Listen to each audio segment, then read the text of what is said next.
En esta oportunidad, la primera clase es Principios Generales de Farmacología.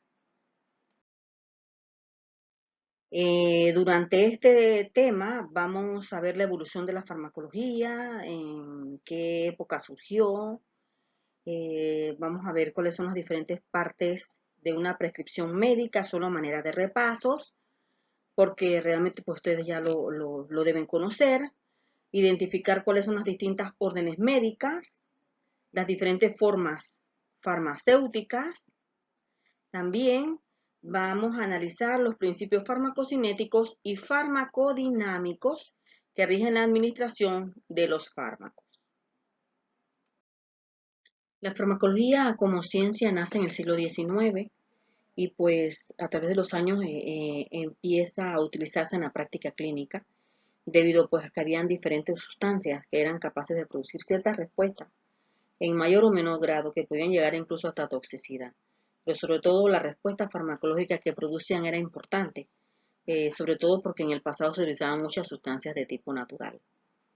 Así que después, con el paso de los años, entonces vemos cómo tiene que ver con medicamentos, con las sustancias que precisamente son capaces de producir respuestas en un organismo y qué es lo que ocurre una vez esa sustancia entra en nuestro cuerpo.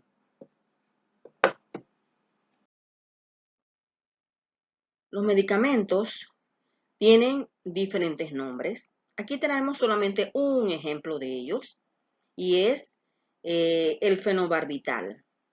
Fenobarbital es el nombre genérico de este medicamento. Era lo que le habíamos explicado tal vez en las primeras clases, en donde hablamos pues de este fármaco o de otros que tienen un nombre, precisamente un nombre genérico. Además de este nombre genérico, también hay un nombre químico, que es este último que está aquí, el ácido 5,5-feniletilbarbitúrico. Y este nombre químico se basa específicamente en su estructura química, que ustedes la ven aquí a la derecha. Por eso se le dice que es un nombre químico. Tiene grupos fenólicos y Fenovit, que tiene una R, es un producto registrado y realmente este es el nombre comercial de ese producto. Los nombres comerciales son los nombres que le dan las casas farmacéuticas a los medicamentos y pues que ellos han descubierto, han inventado a través de ensayos y han descubierto y lo registran para patentizarlo y mantenerlo resguardado para que nadie pueda más producirlo hasta un cierto periodo de tiempo. Entonces, fenobarbital USP, pues es el nombre oficial. La USP, que es la farmacopea de los Estados Unidos. Por eso se llama fenobarbital USP. Es el nombre oficial. Los medicamentos también se pueden clasificar de acuerdo al sistema que ellos afectan. Y en este caso, por ejemplo, si afectan el corazón, los vasos sanguíneos, serían los que a nivel cardiovascular, los que actúan a nivel gastrointestinal, por ejemplo. Por su clasificación terapéutica tiene que ver con el uso o la indicación de este medicamento. Por ejemplo, los antihipertensivos que se utilizan para disminuir la presión arterial, los antiácidos, algunos bloquean el ácido gástrico y otros neutralizan el ácido gástrico. Por su clasificación farmacológica, que se refiere más bien al mecanismo de acción por el cual el fármaco hace el efecto, en este caso puede tener debido a acción fisiológica o química. Ejemplo, tenemos los diuréticos, los vasodilatadores o los beta bloqueadores, por ejemplo, también. Y en último lugar, los fármacos que son clasificados si son de venta libre, conocidos como OTS, para manejar síntomas, se venden sin receta médica, como por ejemplo el acetaminofén, o aquellos que se venden bajo receta médica, por ejemplo un propranolol, una indapamida. De hecho, en las cajas dice, se debe vender bajo receta médica. Vamos entonces también a comprender los distintos aspectos relacionados con la terapia. Tenemos que prestar mucha atención a lo que es en una prescripción cuál es el medicamento que el médico ha prescrito. Por eso debemos ver cuál es su nombre, si su uso en ese paciente corresponde a ese medicamento, y también debemos conocer cuáles son los efectos que produce en el cuerpo. Por eso habíamos hablado que es bueno que enfermería tenga conocimiento, ¿verdad?, de cuáles son los efectos adversos y cuáles son las contraindicaciones. Hay pacientes que no pueden recibir un medicamento. Por ejemplo, si un paciente es hipertenso, no puede estar recibiendo un medicamento que pueda subir su tensión o presión arterial, por ejemplo, como un antihistamínico, como clorfeniramina, porque puede subir también su presión arterial. Entonces, hay contraindicaciones. Consideraciones especiales, por ejemplo, la edad, el sexo, la condición fisiológica, ahí de acuerdo a la edad.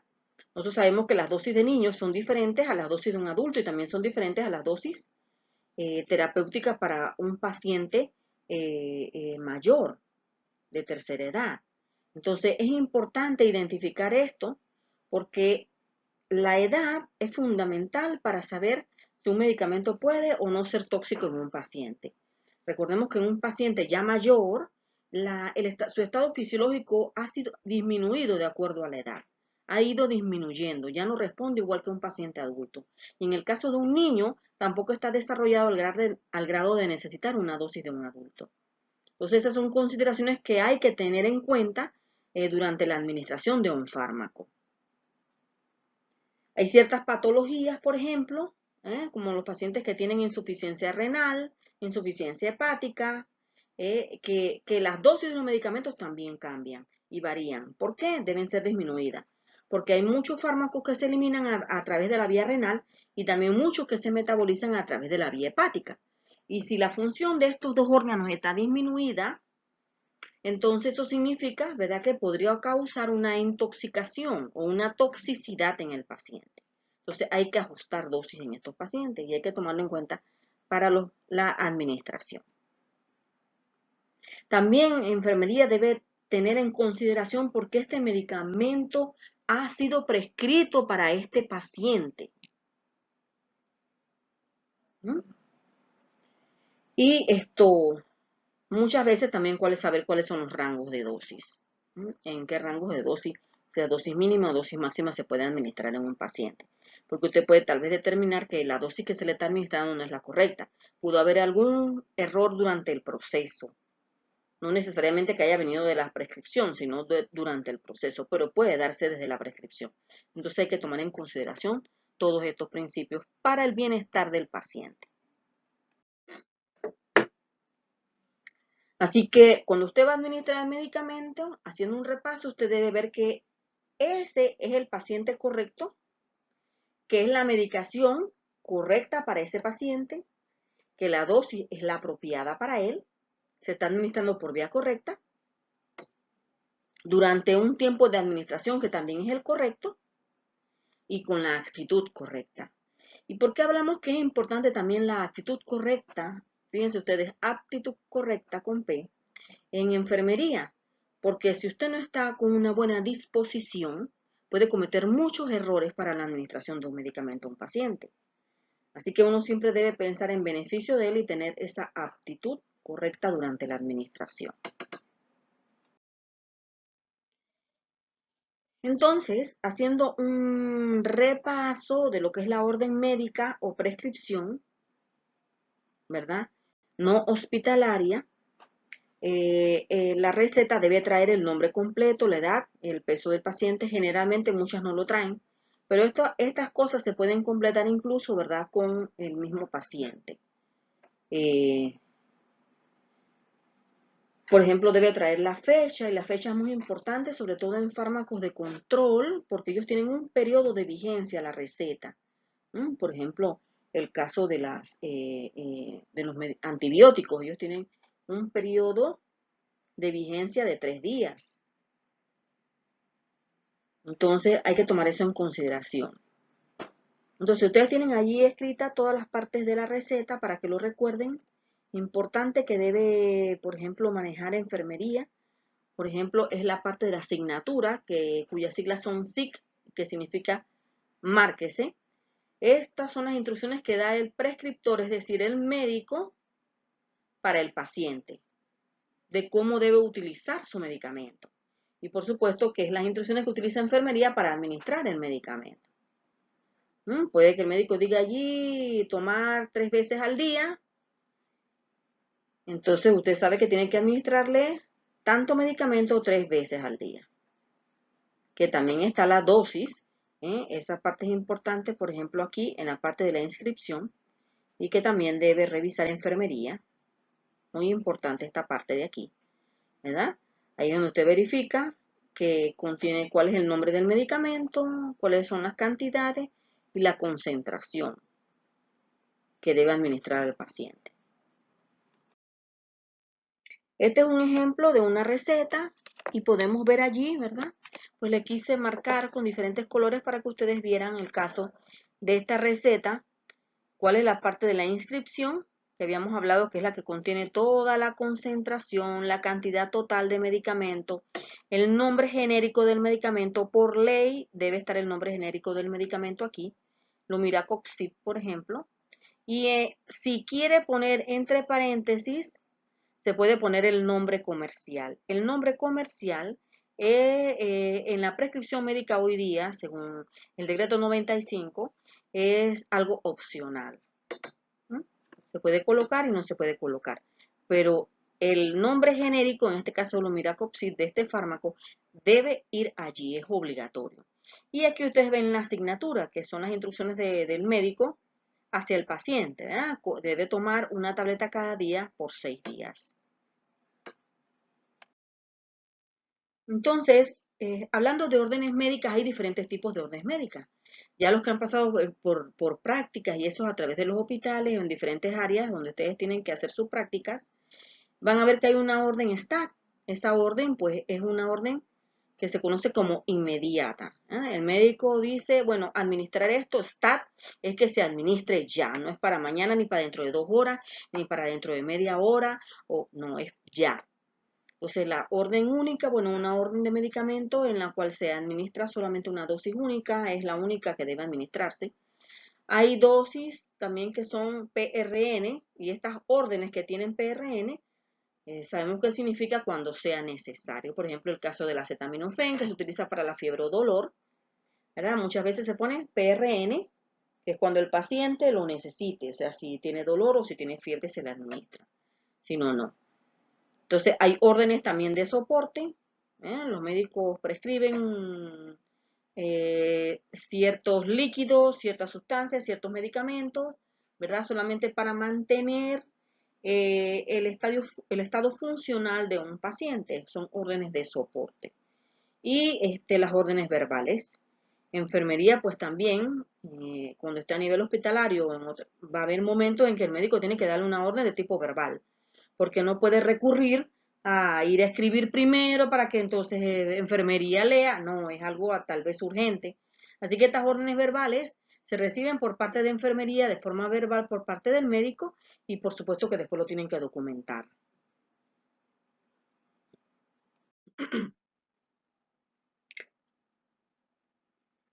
Las formas farmacéuticas. Cuando hablamos de formas farmacéuticas, son las formas en que están preparados los medicamentos. O sea, todas estas sustancias químicas que forman parte del medicamento están acondicionadas o preparadas de tal manera que finalmente forman un preparado farmacéutico o un fármaco.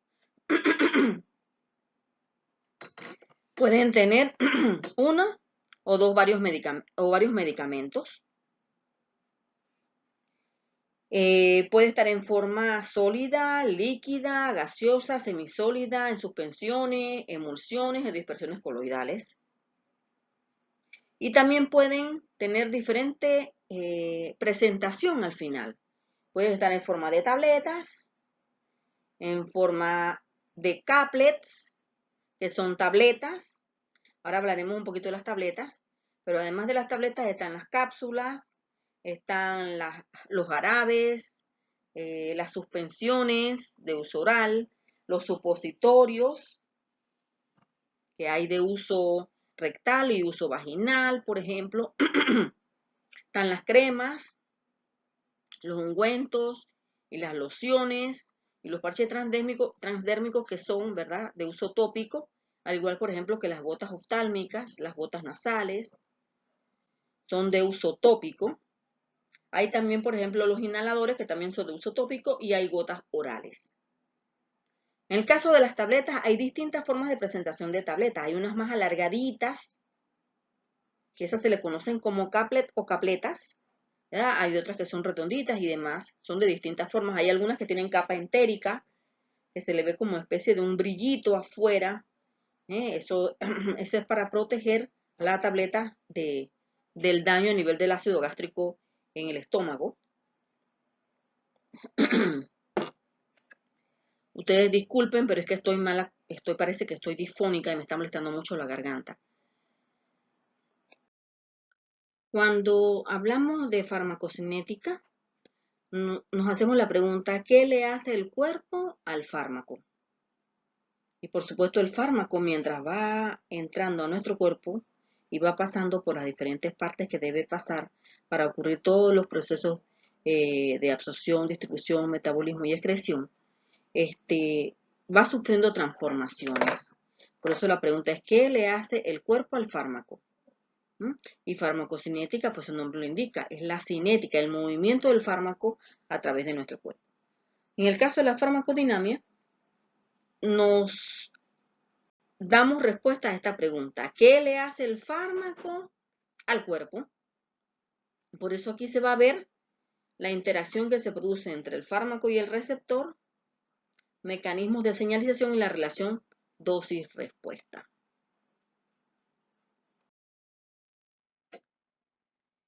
Dentro de los procesos farmacocinéticos, tenemos entonces el proceso de absorción. Previo al proceso de absorción, nosotros tenemos el paso conocido como liberación del fármaco. No es un paso en sí, pero es crucial e importante. ¿Por qué es importante? Porque precisamente dentro de nuestro cuerpo, para que ese fármaco sea absorbido, debe ser liberado primero de su forma farmacéutica. Entonces, luego de esa liberación del fármaco, de su forma farmacéutica, viene el proceso de absorción, que es el ingreso del fármaco. Entonces, cuando hablamos de absorción, nos referimos al proceso mediante el cual el fármaco va desde el sitio de administración, es decir, pasa desde el sitio de administración hasta llegar a la sangre. Pero hay que tomar en consideración que para que haga ese paso desde el lugar de administración hasta la sangre, debe ser capaz de atravesar membranas biológicas. Entonces, la forma que está no ionizada es la que va a atravesar las membranas. ¿Sí? Además del proceso de absorción, está distribución, metabolismo y eliminación. Cada uno de ellos lo iremos viendo a continuación. Pero es importante recordar esto de absorción, ¿verdad? Absorción con B. Se requiere pasar o atravesar membranas biológicas para que el fármaco llegue desde el sitio de administración hasta la sangre.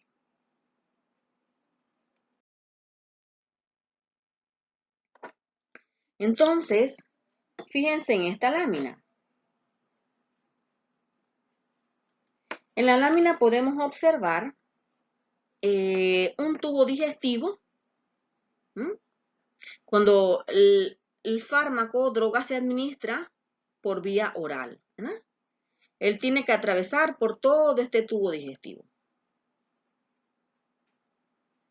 Y cuando él pasa por todo el tubo digestivo, él debe ir atravesando membranas. Miren, cuando hablamos de absorción no significa que el fármaco va a entrar por aquí, por el tubo digestivo y viene y llega al estómago y sigue por aquí. No, significa atravesar membranas biológicas. Tanto el estómago como el intestino, ¿verdad? Tanto delgado como grueso, todas estas todas las paredes de estos órganos son membranas biológicas. Entonces, ellos necesitan atravesar precisamente estas membranas biológicas de todo el tubo digestivo. ¿Para qué? Para que luego vaya a sangre. Porque en el lumen del estómago, en lo que es el hueco del estómago, allí no es donde va a estar la sangre, ¿verdad? Todo el órgano está irrigado de sangre, pero en su membrana es donde aparecen los vasos sanguíneos. Entonces, la droga o fármaco debe ser capaz de atravesar estas membranas biológicas para ir a sangre, hasta que llegue al vaso sanguíneo. Por eso ustedes ven aquí a un lado, esto representa como un vaso sanguíneo, ¿sí? Cuando él es capaz de absorberse a través de las membranas biológicas, él llega y atraviesa la membrana del vaso sanguíneo y entonces entra y queda en el torrente sanguíneo. Así que eso es absorción. Hay muchos factores que son capaces de modificar la absorción de los fármacos. Uno de ellos es el flujo sanguíneo en el sitio de absorción. Y fíjense, a medida que haya mayor flujo sanguíneo en el sitio de absorción, ¿cómo será la absorción? Será mayor. O sea que es proporcionalmente directa. Mayor flujo sanguíneo, mayor absorción. Cuando nos referimos a la superficie, al área de superficie, bueno, siempre cuando hemos estado en forma física, podemos explicarlo mejor, pero ustedes traten de imaginarse a su piel. Fíjese en su mano, y cuando usted observa su mano, ¿verdad? Usted tiene una membrana, que es toda la piel que cubre su mano. Entonces, si usted coloca allí crema en una área superficial, en un trocito de su piel, se absorberá una cantidad X, va a atravesar las membranas biológicas de la parte donde usted puso la crema en su mano hasta que llegue a la sangre, ¿sí? Si es capaz de atravesar y llegar allá, o a los vasos sanguíneos que están aquí. Y fíjense, generalmente cuando hablamos de la piel, es un poquito difícil que esa cantidad de fármaco que se administra en piel sea capaz de llegar a todo el torrente sanguíneo, porque la cantidad que pudiera llegar hasta allá es mínima, pero es porque la misma piel está formada por 5 capas, y en la parte superficial prácticamente no es irrigada. Hay que entrar mucho más allá adentro. Pero utilizo solamente el ejemplo para que usted vea, por ejemplo, si usted pone un poquito de crema en un espacio pequeño y si pone un poquito de crema en un espacio mucho mayor y le esparce, se va a absorber mayor cantidad en el área mayor. Así que cuando hablamos de absorción, a mayor área de superficie de contacto, mayor será la absorción del fármaco. Y el tiempo de contacto también puede influir como un factor en la absorción. Por ejemplo, si una persona no puede aguantar nada en el estómago porque tiene diarreas, todo lo que entra por boca prácticamente llega a la excreción, lo excreta muchas veces hasta de forma prácticamente intacta, porque tiene algún problema a nivel gástrico. Entonces, si la persona tiene ese problema, y los movimientos peristálticos también están aumentados, eso quiere decir que el tiempo que tarda el fármaco desde que lo administra por boca hasta que llegue al colon para excreción es muy cortito. A diferencia de una persona normal que toma algo por boca, ¿verdad? Y bueno, poco a poco va pasando por todo el tubo digestivo, se demora más, tarda más en atravesar todo el tubo digestivo hasta que después lo puede eliminar. Entonces, a un mayor tiempo de contacto del fármaco, entonces mayor también será la absorción. Esperemos que con esta explicación queden claros. De lo contrario, pues me hacen preguntas. La cantidad de fármaco que pueda llegar va a variar al torrente sanguíneo, va a variar la cantidad que llegue. Así que, ¿de qué depende entonces la concentración o la cantidad de ese fármaco?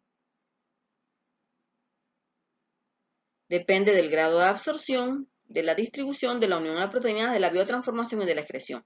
De todos estos factores depende la cantidad de fármaco que sea capaz de llegar a la sangre.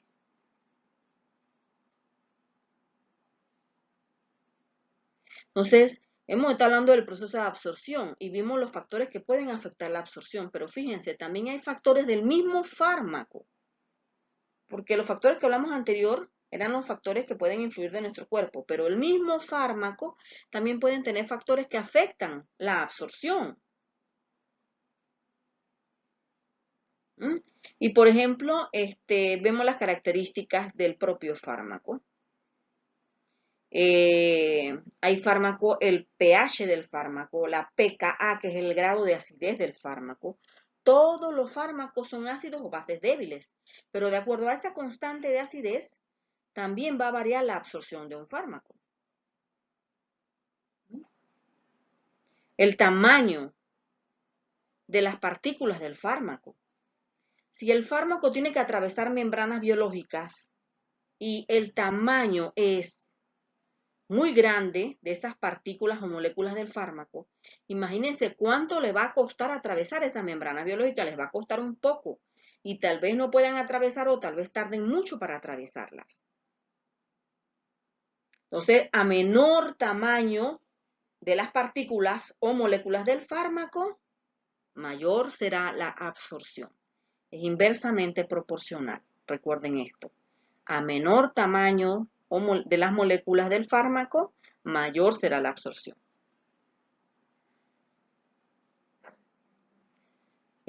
Por ejemplo, si el fármaco se encuentra en forma líquida, un fármaco en forma líquida se va a absorber mucho más rápido, va a llegar mucho más rápido a sangre que lo que pueda hacerlo, por ejemplo, un fármaco en forma sólida, como tabletas. ¿Por qué? Porque las tabletas tienen que pasar por el factor de deliberación, luego de desintegración. El tamaño de partículas también tiene que atravesar las membranas biológicas, pero en el caso de los líquidos ya eso está prácticamente, ¿verdad? No tiene tamaño de moléculas grandes ni nada. Así que atraviesan mucho más rápido y en mayor proporción a sangre en forma líquida. Las membranas biológicas están formadas por fosfolípidos de membrana. Entonces, si nosotros hablamos de fosfolípidos, decimos que las membranas son membranas apolares, es decir, lipídicas, que repelen el agua. Así que si el fármaco tiene afinidad, ¿verdad? Por el agua, él puede atravesar mejor, o es más bien dicho, no podrá atravesar muy bien las membranas biológicas. Si el fármaco tiene propiedades lipídicas, le va a ser mucho más fácil atravesar porque las membranas biológicas son lipídicas. Pero si el fármaco tiene más bien propiedades acuosas, no significa que no va a atravesar las membranas biológicas, sí lo hará, porque bueno, a nivel de las membranas biológicas, también hay unos transportadores que se encargan de, bueno, de buscar esa molécula acuosa y atravesarla y pasarla al otro lado de la membrana biológica. Estos mecanismos que son forma activa que hace la membrana biológica también llevan su tiempo y cuestan un poquito más. Por eso decimos que aquellos que tienen fármacos que tienen propiedades fosfolipídicas, ¿verdad? Es decir, lipídicas serán capaces de atravesar mejor las membranas biológicas por la composición de estas membranas, recuerden, que son de fosfolípidos. Entonces ya aquí hablamos un poquito de esos mecanismos para cruzar esas barreras. Hay difusión activa y difusión pasiva. Entonces, cuando hablamos de biodisponibilidad, este es un término que vamos a querer utilizarlo aquí. ¿Y por qué? Porque, bueno, cuando hablamos de biodisponibilidad, hablamos de la velocidad y la cantidad del fármaco que es capaz de alcanzar la circulación sistémica.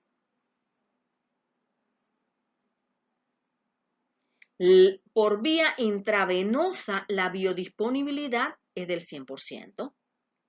¿Por qué? Porque si usted, imagínese, pone, cuando hablamos de vía intravenosa, ¿verdad? Es usted pone la aguja de la jeringuilla, la aguja cuando administra el fármaco, ¿a dónde la pone? Bueno, dentro del vaso sanguíneo, porque es intravenoso. Entonces, el fármaco no tiene que hacer ningún trabajo de atravesar ninguna membrana biológica. ¿Por qué? Porque en la vía intravenosa usted puso el fármaco directo dentro de la circulación sistémica. Por eso se dice que la velocidad es la más rápida que existe porque usted inmediatamente lo puso allí y la cantidad que llegó a la circulación sistémica es toda la que usted está administrando. Por eso se dice que la biodisponibilidad en la vía intravenosa es el 100%. Ahora, también hay factores que pueden afectar la biodisponibilidad. Está el efecto del primer paso, que creo que lo hablaremos un poquito más adelante, pero este se lleva a cabo en el hígado.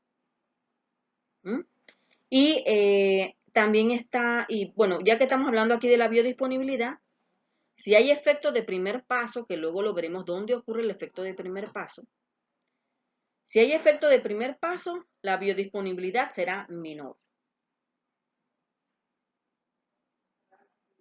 En cuanto a la solubilidad del fármaco, que hablamos hace un rato, se absorben los lipídicos, se absorben mucho más, con lo cual la biodisponibilidad también será mayor.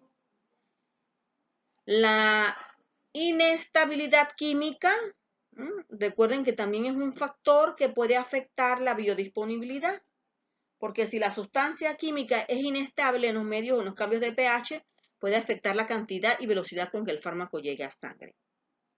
El tipo de formulación. Ahí hemos hablado, por ejemplo, el caso de una formulación líquida, de una formulación de tabletas. Las tabletas tienen que atravesar membrana. La forma líquida puede llegar a mayor cantidad, finalmente a sangre. Entonces, además de este concepto de biodisponibilidad, también está el concepto de bioequivalencia. Y cuando hablamos de bioequivalencia,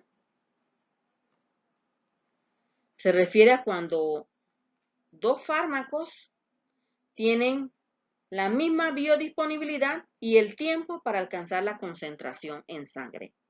Entonces uno dice que un fármaco y el otro son bioequivalentes. Es por eso, por ejemplo, que cuando se hacen distintas presentaciones de un fármaco, por ejemplo, vamos a suponer que un producto que se hizo en primera instancia registrado, vamos a hablar del acetaminofén. Vamos a suponer que, ¿verdad? Que hay uno que se llama Tempra y el otro que se llama Winazor, acetaminofén. Cuando ellos dos son bioequivalentes, cuando tanto la biodisponibilidad del uno y del otro y el tiempo para llegar a sangre son iguales. ¿Ven? Entonces, por eso, en un principio, cuando aparecieron las marcas registradas y las casas farmacéuticas perseguían que los médicos prescribieran solo el producto que había salido por primera vez porque estaba registrado y tenía su patente, ellos asumían y decían que, bueno, es que este producto no hace el efecto igual que lo hace este, que es el original. Pero antes pensábamos y decíamos, bueno, pero en el pasado, cuando no se había estudiado muy bien lo de la bioequivalencia y demás, que por qué razón si tenían el mismo principio activo, pero cuando hablamos de la farmacocinética nos damos cuenta realmente de que sí hay diferencias significativas. Si la liberación no se da apropiadamente, si la absorción no es la misma, si la biotransformación no se da de forma igual, si no llega a la misma cantidad y a la misma velocidad a sangre, no se puede decir que son bioequivalentes. Por eso, cuando se habla hoy de los genéricos, que tuvo un auge muy grande, la de los genéricos deben ser capaces de tener bioequivalencia con la molécula original. Es muy importante. Entonces, ustedes observan aquí al lado, hay precisamente un un gráfico que tiene que ver con la concentración plasmática del fármaco en sangre y en el eje de las X el tiempo, ¿verdad? Que parte desde aquí, de 0, desde que se administró, y ustedes ven cuál es la vía de administración allí. Por ejemplo, aquí en el tiempo 0 se administró con una hipodérmica. Quiere decir que se administró por vía, en este caso es intravenoso. Y cuando se administra un fármaco por vía intravenosa, si ustedes observan acá, la concentración plasmática que se alcanza inmediatamente es la máxima, aquí en este punto. Es la máxima. Inmediatamente. ¿Por qué? Porque dijimos que usted está administrando la aguja dentro del vaso sanguíneo. Y por supuesto, hay varios pasos que se van dando a medida que usted se absorbe, que el medicamento llega aquí a sangre. Empieza de una vez a decaer. Con una sola dosis, el medicamento tiende a ir cayendo, cayendo, cayendo, cayendo hasta que llega a tiempo 0, o sea, se elimina del cuerpo. ¿Por qué? Porque en el momento que el fármaco llega a sangre, empieza de una vez también a eliminarse. Entonces, aquí hay la comparación de otro, por ejemplo, una cápsula que se administra aquí también en el tiempo 0 por vía oral, y la curva de esa gráfico por vía oral es esta que está aquí, cuya área es un poquito más oscura. ¿Lo ven? Esta es la forma oral. Entonces, si ustedes observan el gráfico de la forma oral, es bien bajito, prácticamente irredondito y plano, pero este viene desde la parte más elevada y viene cayendo. ¿Y por qué? Bueno, porque la absorción en forma oral, si ustedes ven aquí la absorción, tiene que atravesar muchas membranas biológicas a través del tubo digestivo. Bueno, llega hasta que alcanza una concentración en sangre, que esta de aquí viene siendo la máxima, la concentración plasmática máxima, si lo interpolo aquí al gráfico, y luego empieza a decaer. Así que las concentraciones en sangre que se logran con la forma oral son mucho menores que las que se obtienen con la forma intravenosa.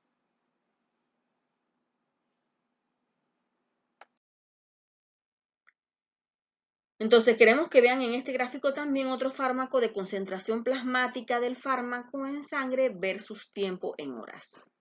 ¿Por qué queremos que vean este gráfico? Este gráfico nuevamente es, que ven aquí esta curvita, representa el fármaco como se administra por vía oral.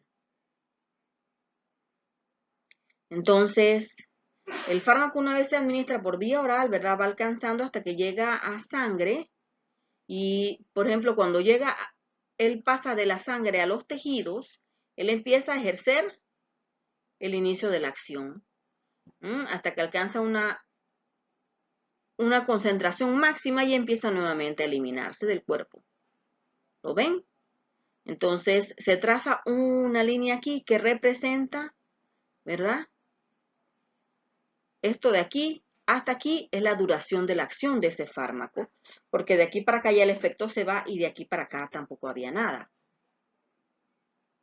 Entonces, el rango farmacoterapéutico no es más que la concentración efectiva mínima, que es esta que está aquí, la concentración efectiva mínima que se requiere para observar el efecto medicamentoso. Esta es la concentración mínima efectiva. Y la concentración terapéutica máxima es la concentración máxima de fármaco que se requiere para producir el efecto, la máxima. Entonces hay una mínima y una máxima, y eso se conoce como rango terapéutico, ¿verdad?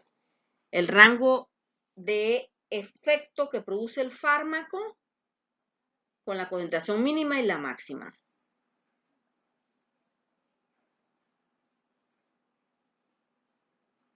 Y eso se obtiene a nivel farmacocinético, ¿verdad? Por ciertos cálculos. Entonces, hemos estado hablando que una vez que se administra el fármaco, ¿verdad? Si yo no administro más dosis de ese fármaco, llega un momento en el que alcanza la concentración máxima en sangre y luego empieza a decaer la curva, porque no se está administrando más dosis. Pero también existe lo que se conoce como estado estacionario. Y el estado estacionario de un fármaco se alcanza luego de haberse logrado 5 vidas medias. Vamos a hablar más adelante de lo que es la vida media. Aquí quiero que vean, por ejemplo, las definiciones de dosis de carga. Hay pacientes, por ejemplo, que tienen mucho dolor, en caso de cáncer, y muchas veces las dosis de mantenimiento o terapéuticas que se le dan para soportar el dolor no llegan a alcanzar los niveles para disminuir el dolor. Entonces se administran algunas dosis de carga. Y la dosis de carga es una cantidad grande de medicamento que se da en una sola dosis o en dos para lograr obtener el efecto deseado, ¿sí? En el caso de las dosis de mantenimiento, se dan pues para mantener en sangre las concentraciones del fármaco y que se siga obteniendo ese rango terapéutico. Entonces, vamos a ver un poquito más adelante, tenemos el estado estacionario. Se logran alcanzar con 5 vidas medias, pero no habíamos hablado de la vida media. Así que vamos a esperar un momento, ahora se los explico. Las vías de administración. Hay distintas vías de administración. Ustedes en enfermería pues deben conocerlas muy bien, porque precisamente son ustedes quienes administran los fármacos. Está la administración por vía enteral, parenteral y vía tópica. Todas estas dos de aquí requieren de dispositivos específicos. Por ejemplo, la parenteral. La tópica, recuerden que puede ser en la piel, en el ojo, en la nariz, todo lo que sea a nivel que alcance un nivel tópico.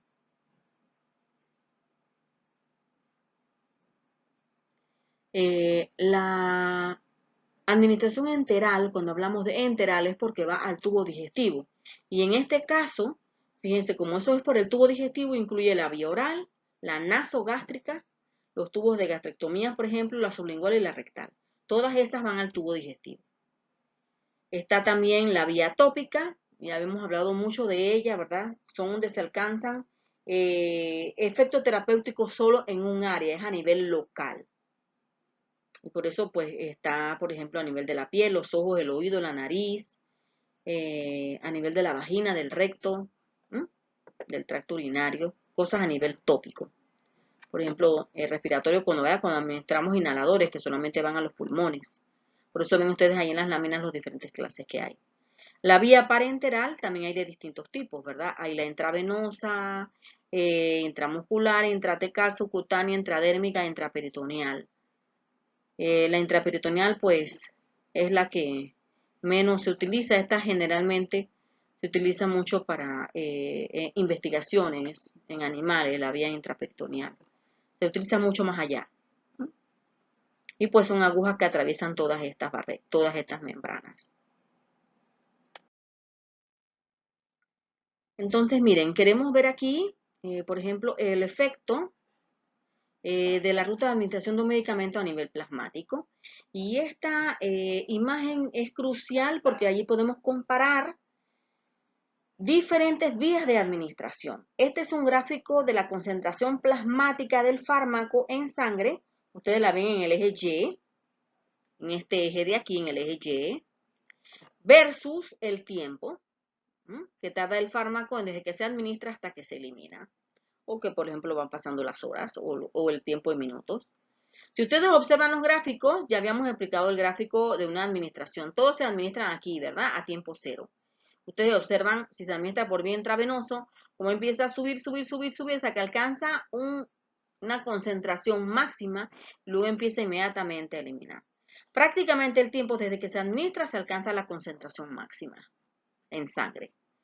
Pero, por ejemplo, en el caso de la intramuscular, ustedes pueden ver, miren esto, aquí se administró por vía intramuscular, y cuando hablamos de vía intramuscular es cuando se administra directamente ¿en dónde?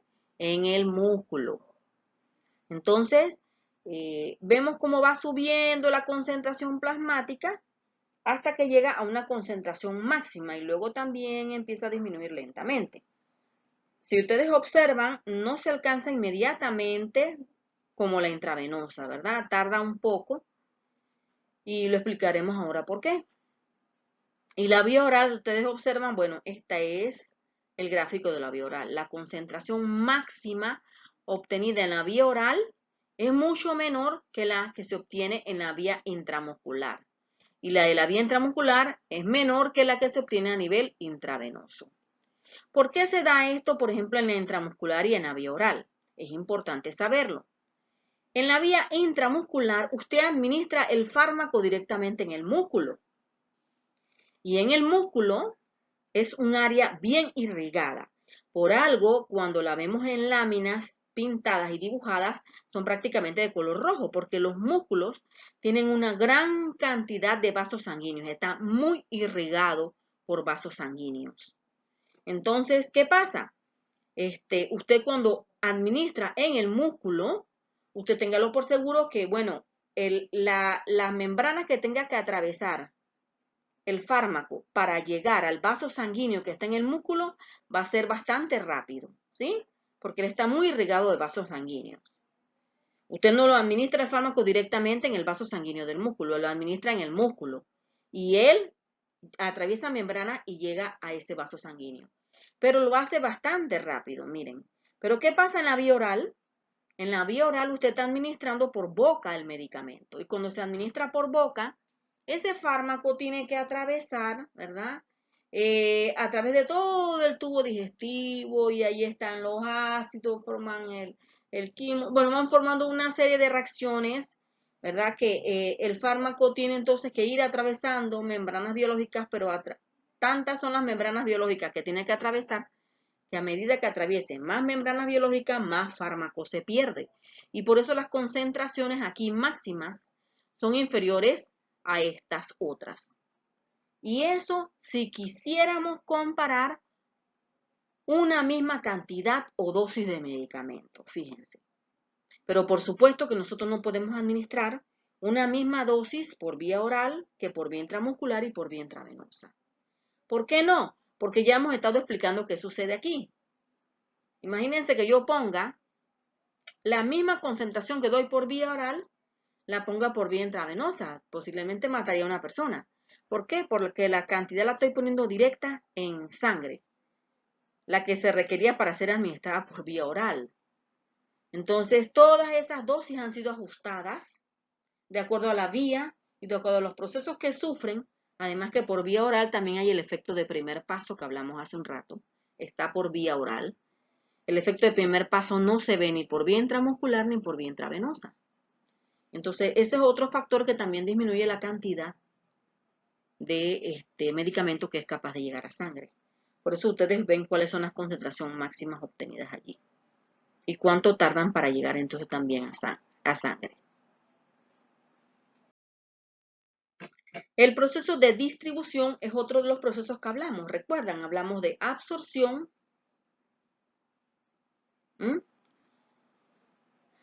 También hay metabolismo, hay distribución. Vamos a hablar ahora de distribución. ¿Y qué es la distribución?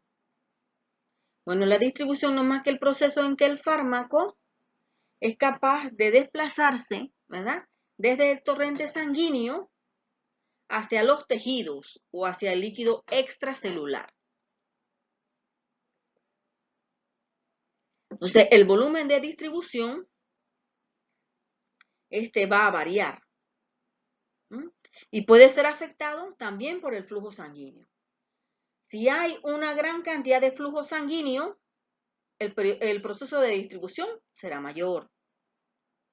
Si la permeabilidad capilar está aumentada, también habrá una distribución mayor. En el torrente sanguíneo hay unas proteínas.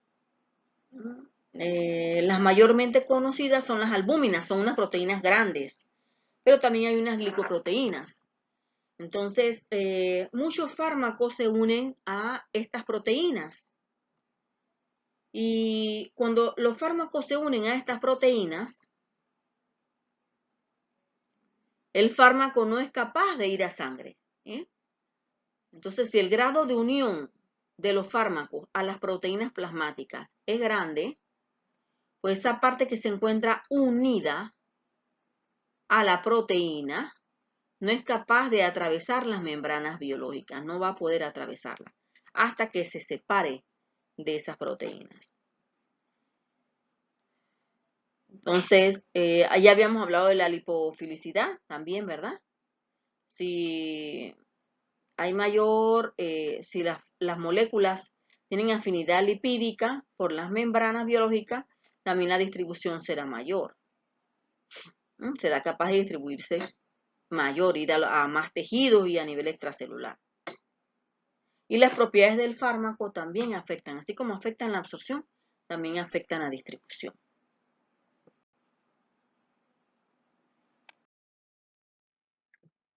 El otro proceso que mencionamos hace un rato es el proceso de biotransformación. Habíamos hablado que una vez el fármaco es administrado, tiene que absorberse, también tiene que distribuirse, pero también tiene que metabolizarse o biotransformarse. Entonces, la biotransformación no es más que el proceso en el cual el fármaco es capaz de cambiar su forma química a otra. Y esa otra forma en la que se convierte debe ser más fácil para ser expulsado o removido de nuestro cuerpo. Hay varias reacciones involucradas aquí, hay reacciones de oxidorreducción, de hidrólisis y de conjugación. Son los diferentes tipos de reacciones que ocurren en el proceso de biotransformación de las moléculas del fármaco. Y generalmente en donde mayor se da es a nivel del hígado. Pero la biotransformación ocurre en diferentes partes, a nivel del riñón, todo el tracto gastrointestinal, a nivel de la piel misma y a nivel, por ejemplo, respiratoria. Ocurre biotransformación. El citocromo P450 es el que mayormente está allí trabajando en el proceso de biotransformación. ¿Sí? Es el sistema microsomal hepático, el P450. Y se llama así, ¿verdad? Porque es capaz de producir un color a nivel de esta longitud de onda, que es la 450. Entonces, dentro de este microsoma hepático hay una gran cantidad de enzimas, porque son las enzimas las que se encargan de producir esa biotransformación o metabolismo de los fármacos. Y puede ser afectada esa biotransformación también por la edad. Vimos que en una edad mayor está disminuida el proceso de biotransformación. Condiciones fisiológicas, como dijimos hace un rato, por ejemplo, pacientes con problema renal, ya sabemos que a nivel de riñón ocurre biotransformación. Pacientes con problema a nivel gastrointestinal, a nivel del hígado, van a tener la biotransformación disminuida también. Entonces, hay fármacos también que pueden actuar como inductores e inhibidores enzimáticos. Entonces, esto también modifica la biotransformación de las moléculas del fármaco. Entonces, la cantidad que es capaz de biotransformarse puede también verse afectada o incluso aumentar las concentraciones de otros fármacos. Lo interesante aquí es que el proceso de biotransformación debe producir moléculas que puedan ser fácilmente removibles de nuestro cuerpo. Durante el proceso de biotransformación, hay moléculas de fármacos que se transforman en moléculas mucho más activas, es decir, que son capaces de producir un efecto terapéutico mayor. Otras que tal vez sí eran activas, se transforman en sustancias inactivas, que no producen respuesta farmacológica. Entonces, la biotransformación es importante. Aquí llegamos al efecto del primer paso, que es el que hemos estado hablando desde un principio. Y cuando hablamos del efecto del primer paso, nos referimos a la depuración de fármaco que ocurre antes de que llegue a la circulación sistémica. Es decir, cuando hablamos de depuración, nos referimos a la cantidad de fármaco que se pueda perder antes que llegue a la circulación sistémica. ¿Y dónde ocurre ese efecto del primer paso? Bueno, principalmente a nivel gastrointestinal. ¿Pero en qué parte? Cuando se dan por vía oral. Sufre efecto de primer paso. Entonces, aquí al final ustedes tienen que ver si se da por vía sublingual, aunque se está administrando en boca, ustedes saben que sublingual es debajo de la lengua.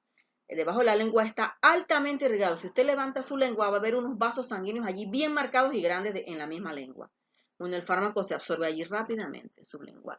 No pasa por efecto de primer paso. Al igual que por las vías parenterales, que son intravenosa, subcutánea, intramuscular, ni por la vía respiratoria. Todos estos puff que se administran por vía nasal o vía oral para que lleguen a pulmones y demás, eso no sufren efecto de primer paso. Entonces, ven ustedes ahora la explicación de por qué cuando vieron la curva de concentración plasmática versus tiempo, la de la vía oral era una curva que tenía una meseta o una pendiente bastante pequeña. ¿Se acuerdan? El área bajo la curva era pequeña. ¿Pero por qué? Porque sufre efecto del primer paso. Y el efecto del primer paso disminuye la cantidad de fármaco que llega a la circulación sanguínea o sistémica. Muchos fármacos sufren efecto intenso de primer paso. Por ejemplo, el propranolol, que se utiliza, ¿verdad?, para presión arterial, para disminuir presión arterial.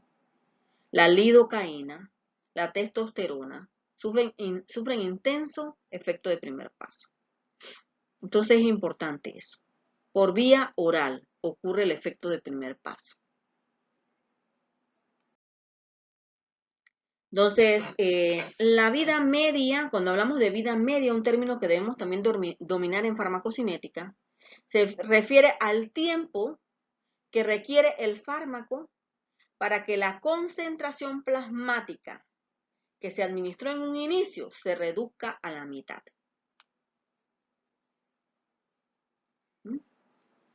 Y cuando hablamos de reducirse a la mitad, bueno, si yo administré por vía oral 500 miligramos, ¿verdad? Cuando alcance 250 miligramos en sangre la concentración plasmática a la mitad, entonces diremos que esa es su vida media. Y la vida media es importante para determinar la frecuencia de administración. ¿Sí? ¿Por qué? Bueno, porque si un fármaco llega a su vida media en 2 horas después de haber sido administrado, o vamos a suponer que sea en 1 hora, en 1 hora alcanza la mitad, o su vida media es de 1 hora, quiere decir que en 1 hora alcanza la mitad de la concentración en sangre. Y eso es importante para determinar su frecuencia. Ahí se debe administrar otra dosis para seguir manteniendo la concentración en sangre que permita entonces que el fármaco siga produciendo el mismo efecto o respuesta terapéutica en el paciente. Y la vida media va a depender de la biotransformación y de la excreción del fármaco. Entonces, el estado estacionario se logra luego que hemos alcanzado 5 vidas medias del fármaco. Y cuando hablamos del estado estacionario, nos referimos precisamente a cuando se mantiene constante la concentración en sangre. Constante. Y esto ocurre después de 5 vidas medias del fármaco. Así que es importante que recuerden esta parte, ¿sí?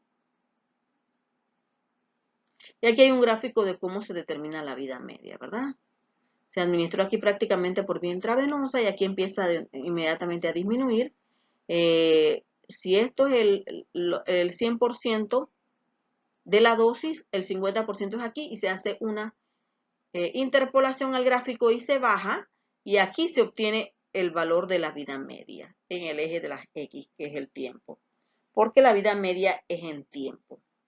¿Sí? Tiempo de vida media. Puede ser en horas, minutos, etcétera, de acuerdo a lo que se esté midiendo.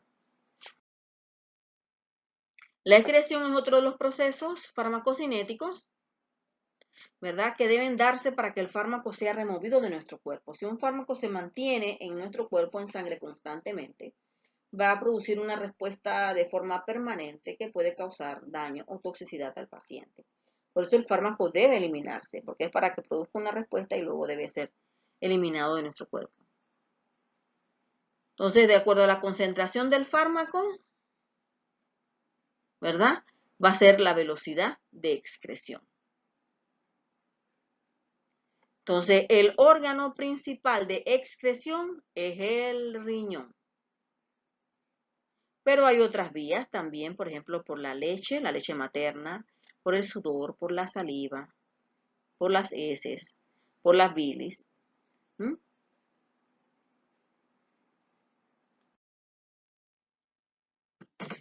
Entonces, una vez hemos hablado del proceso farmacocinético, vamos a ver ahora farmacodinámica. Y en este caso, pues vamos a estudiar aquí los fármacos, ¿no? Cómo los fármacos ejecutan sus efectos, cómo llevan a cabo esa respuesta farmacológica. Vamos a hablar de receptores, ¿no? ¿Qué son esos de receptores? ¿Y qué es eso de especificidad y afinidad de un fármaco? Inmediatamente lo vamos a ver.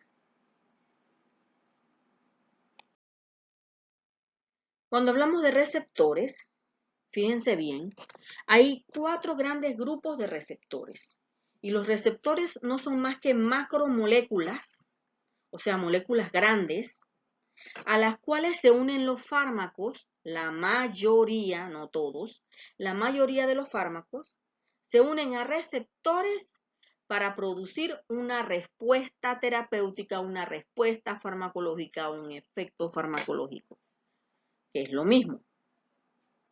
Y estos 4 grupos son, el primero de los grupos es aquellos receptores que están unidos a un canal iónico. Ustedes pueden ver aquí, está marcado por receptor esta parte del dibujo que se ve como celestito, pero tiene una R. Bueno, ese es el receptor. En todas las partes aquí hay un receptor. Entonces, este receptor, el fármaco, que es el rojo, se une a este receptor y este receptor está ligado a un canal iónico. Ese es un tipo o un grupo de receptores, los que están ligados a canal iónico. Y cuando el fármaco se une a ese receptor que está ligado a un canal iónico, produce una respuesta farmacológica, ¿verdad? O un efecto celular, como también está aquí. El segundo grupo es el que está unido a una proteína G, conocida como proteína G. Puede ser una proteína G inhibitoria o excitatoria. Inhibitoria tiene un símbolo de menos, ¿verdad? O excitatoria tiene un símbolo de más. Y este receptor está ligado a esa proteína G. Entonces, una vez el fármaco se une a ese receptor que está ligado a una proteína G, va a producir también una serie de reacciones, ¿verdad?, que terminan en un efecto o respuesta celular. El tercer grupo de receptores son los que están ligados a una proteína quinasa. Este receptor, ¿verdad?, es una proteína quinasa. Entonces, este receptor, cuando se une al fármaco, genera también una respuesta farmacológica. Y el cuarto grupo es el receptor que está dentro del núcleo. Entonces, hay fármacos que son capaces de atravesar y llegar al núcleo para unirse a ese receptor y genera una respuesta farmacológica. En esa generación de la respuesta farmacológica, ¿verdad? Se generan, por ejemplo, varias sustancias, por ejemplo, calcio, genes, transcriptores, síntesis proteicas, son mediadores. Pero finalmente ustedes observan aquí, todos producen una respuesta farmacológica. Cuando el fármaco se une a él, se genera esa respuesta farmacológica. Ahora, es importante, por ejemplo, ver esta parte de acá abajo. Porque si ustedes observan, en los receptores que están ligados a canales iónicos, miren el tiempo que se requiere para producir esa respuesta o efecto celular. Se requiere milisegundos. En el caso de los receptores que están ligados a proteína G, la respuesta que se genera luego de que se une un fármaco a ese receptor se alcanza en cuestión de segundos. Y ustedes observan allí los ejemplos de sustancias, moléculas, ¿verdad?, que son capaces de producir esas respuestas farmacológicas cuando se unen al receptor. En el caso de los receptores unidos a proteína quinasa, fíjense, la respuesta o el efecto celular se genera en horas, puede tardar horas para generar esa respuesta. Y en el caso de aquellos fármacos que se unen a un receptor a nivel nuclear, pues miren el tiempo que tarda, también horas. ¿Y por qué ocurre esto? Si yo les preguntara a ustedes, bueno, ¿en cuál de este tipo de receptor la respuesta que se va a generar es mucho más rápida? ¿En cuál? Bueno, por supuesto que será en los que están unidos a canal iónico, porque son milisegundos, la respuesta se genera en milisegundos. ¿Ah? De ahí le siguen estos y estos pues ya tardan un poquito más. Y a nivel nuclear tal vez podría tardar un poquito más que estos que están unidos a proteína quinasa. Eso es lo importante. Ahora, cuando hablamos del efecto o respuesta celular que estábamos viendo allá, la respuesta celular o el efecto farmacológico puede ser de distintas maneras. Puede ser que se facilite o se bloqueen los efectos de compuestos endógenos. Por ejemplo, hay fármacos que se unen a un determinado receptor y se facilita una respuesta farmacológica, o puede que cuando se una él más bien bloquee una respuesta de una sustancia endógena. Cuando hablamos de sustancia endógena, cuando veamos al sistema nervioso autónomo, veremos, por ejemplo, el sistema nervioso central. Hay una sustancia, unos mediadores que se liberan a nivel del sistema nervioso, que son fundamentales para producir ciertas respuestas en nuestro cuerpo. Bueno, hay fármacos que son capaces de unirse a determinados receptores y bloquear esa respuesta.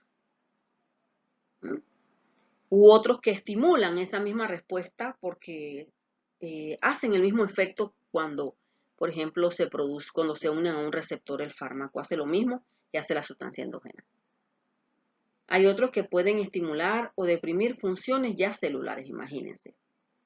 O reemplazar sustancias endógenas. Por ejemplo, en el caso de la insulina.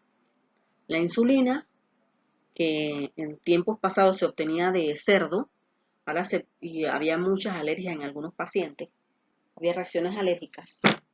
Entonces se obtienen ahora de humanos. Y es interesante que se obtengan de humanos porque pues ahora hay menos reacciones alérgicas. Pero esa insulina está reemplazando una sustancia endógena, que es la insulina de nuestro cuerpo, ¿sí? Hay otros que son capaces de destruir microorganismos. Ustedes saben, por ejemplo, los fármacos que sirven para hongos, los fármacos que sirven para matar bacterias, el mintos, etc. Estos destruyen microorganismos. Y estos fármacos actúan sobre el microorganismo, no se unen a ningún receptor en nuestro cuerpo. En el caso de estos que están aquí. Hay otros que ejercen acciones químicas o físicas solamente. Por ejemplo, está en el caso de los antiácidos. Cuando usted administra un antiácido, el antiácido entra a nuestro cuerpo para llegar al estómago. Por ejemplo, el caso de un gastrigel, que es hidróxido de aluminio y magnesio. Él lo que hace es llegar al estómago y neutralizar el ácido que se encuentra allí. Él no se une a ningún receptor. ¿Ven? Él solamente ejerce una acción química. Los antioxidantes también, que son capaces de evitar el daño celular. Por ejemplo, el caso de los osmóticos que se administran para pacientes que por ejemplo, tienen dificultad, está constipado, no puede defecar con facilidad. Esto produce solamente un efecto químico y muchas veces físico de las heces para ayudar, como el manitol, por ejemplo, ayudar a que ese paciente pueda defecar, pero el manitol allí no se está ligando a ningún receptor, no se está uniendo a ningún receptor para producir la respuesta farmacológica. Y recordemos que los receptores se hallan en las membranas de nuestro cuerpo, ¿verdad? Y en el caso de estas sustancias no tienen que unirse a ninguno de esos receptores. Entonces, vamos a ver varios términos aquí, por ejemplo, lo que es un ligando. En farmacología se habla de ligando cuando nos referimos a una sustancia que es endógena o exógena fuera de nuestro cuerpo, que es capaz de unirse a un receptor. También hablamos de agonistas y antagonistas. Un agonista es un ligando que se une al receptor y activa a ese receptor y produce dos propiedades, o tiene dos propiedades, tiene afinidad y actividad intrínseca. Cuando hablamos de afinidad nos referimos a la capacidad de unirse a ese receptor. ¿Por qué? El agonista tiene la capacidad de unirse a un receptor X y generar una respuesta farmacológica. Por eso se dice que el agonista, cuando se une al receptor, tiene estas dos propiedades, afinidad y actividad intrínseca. A diferencia del antagonista, el antagonista también es un ligando, pero él cuando se une al receptor no genera una respuesta farmacológica. O sea, no activa al receptor para generar la respuesta farmacológica. Por lo tanto, al igual que el agonista, el antagonista también tiene afinidad, ¿sí? Por ese receptor. Pero lo que no tiene es actividad intrínseca, porque él se une al receptor, pero no produce una respuesta. También dentro del antagonismo, ¿verdad? Puede haber antagonismo de tipo competitivo y no competitivo. Cuando hablamos de competitivo, es que un fármaco compite con otro, ¿verdad? Por el mismo receptor. Están compitiendo allí por su unión a un receptor. Pero en el caso de los no competitivos, esto no tienen que competir. Y hay antagonismo de tipo fisiológico, que es no competitivo. ¿Por qué? Porque, bueno, aquí los agonistas actúan por diferentes vías, produciendo efectos contrarios. Por ejemplo, cuando vayamos al sistema nervioso autónomo, veremos lo que actúan a nivel del sistema simpático y parasimpático. Hay moléculas que se unen en el simpático a nivel de receptores y producen una respuesta que es antagonizada por fármacos que actúan a nivel del parasimpático. Por ejemplo, son indistintamente, no se unen al mismo receptor ni nada, y producen respuestas que son antagónicas, contrarias. Por ejemplo, aquí se menciona, por ejemplo, la acetilcolina, que es el neurotransmisor del sistema parasimpático, y la adrenalina, que es el neurotransmisor del simpático. Ellas dos, cuando se unen a sus receptores distintos, producen respuestas que se contraponen una a la otra. Por ejemplo, si la adrenalina produce aumento de toda la actividad cardíaca, de la frecuencia cardíaca, por ejemplo, la acetilcolina produce todo lo contrario. Baja la frecuencia cardíaca. ¿Lo ven? Entonces ellos se antagonizan en los efectos, pero son por sistemas totalmente diferentes. Y esto se llama fisiológico. Entonces, antagonismo fisiológico. Entonces, hay también sinergismo, y cuando hablamos de sinergismo, es la respuesta o el efecto que se da cuando se combinan dos fármacos y producen una respuesta aumentada que si yo estuviese administrando un fármaco de manera individual, ¿sí?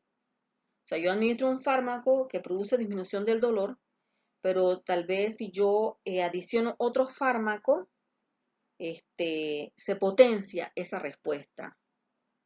Por eso se llama sinergismo. Aquí, por ejemplo, el acetaminofén, ustedes no sé si habrán visto ya, por ejemplo, combinaciones de acetaminofén más aspirina o codeína con acetaminofén.